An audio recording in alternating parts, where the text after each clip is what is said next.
আমি যদি কখনো ফাইভ করি তাহলে তাকে আগে ট্রেনিং দিব হচ্ছে যে সে কুকুরের সাথে একটা ফ্রেন্ডশিপ করবে। হ্যালো দর্শক বিন্দুরা, কেমন আছেন সবাই? আশা করি সবাই অনেক ভালো আছেন। আজকে আমরা দেখব কাজল আরফিন অমির সবচেয়ে জনপ্রিয় নাটক ফিমেলের কিছু অজানা তথ্য।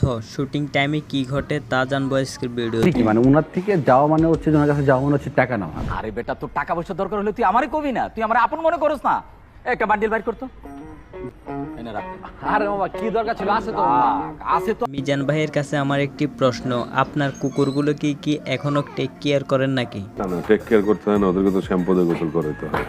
নাটকে কুকুরকে দেখতে পাই না কেন, অমি ভাইয়ের কাছে জানতে চাই। আমরা ফিমেল 4 এর এই ক্যারেক্টারের নাম হচ্ছে, কিন্তু এই কুত্তা মিজান আমার প্রথম প্ল্যান ছিল যে এই কুত্তা মিজানের একটা শট নিব আমরা।